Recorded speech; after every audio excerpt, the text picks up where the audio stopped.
خضر السينما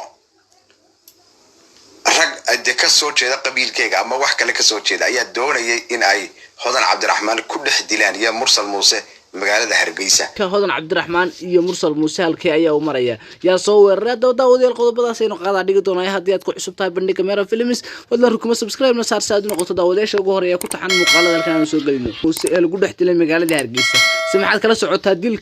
واتاي داوديل wararka degdega ah ee soo gaaray ayaa waxa la sheegay in fanaanada Hodan Cabdiraxmaan lagu dhex dili gaaray magaalada Hargeysa iyada iyo fanaankeeda Mursal Muuse si kastaba ha noqotee dilkan ayaa u ahaa dil qorsheysan oo loo soo maleegay iyadoo laga soo maleegay ama ay soo maleegtay ayaa la sheegay wararkana soo gaaray walo aanan hubin balse xaqiiqadu waxay tahay inuu dilkan u soo maleegeen fanaanada Khadra Silima iyo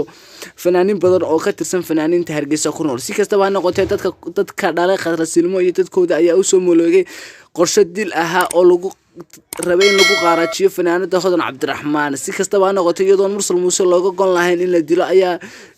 waxa loo socdo kaliya fanaanada Hodan Cabdiraxmaan oo aan afka furan kana hadal balse abtigeed ayaa afka furtay ka hadlay arrinkan iyo sida uu dhacay isku soo wada duuba arrinta Hodan Cabdiraxmaan iyo Khadra Silimo ayaa waayidii ugu dambeysay social media haysatay iyadoo ay arrinkani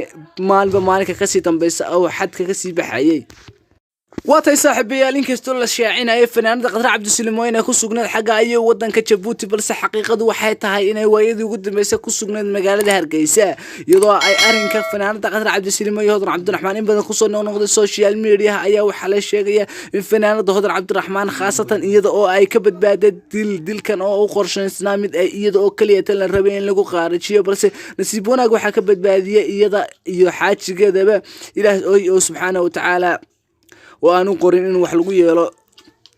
isku soo wada duub arinta Khadra Silimo iyo Hodan Cabdiraxmaan ayaa bariyaha ugu dambeysay social media ay sitay arintan oo ka dhalatay furitaankii kadib Khadra Silimo markii la furay oo Mursal Muuse Hodan Cabdiraxmaan uu guursaday واتاي صاحبيال aad ugu maasantiin daawashadiina iyo kamid ahaanshiina bandhiga Meera Films hadii aad ku cusubtiin saaxiibayaal mar walba waxaan naga xasuusinaa inaad channelka subscribe sartaan gambalaalkana furtaan saa noqoto daawadasha ugu horeeya ee ku taxan muuqaalada halkan soo galino saaxiibayaal insha Allah ta'ala muuqaalkan xiga inoo balana in mar walba waxaan naga xasuusinaa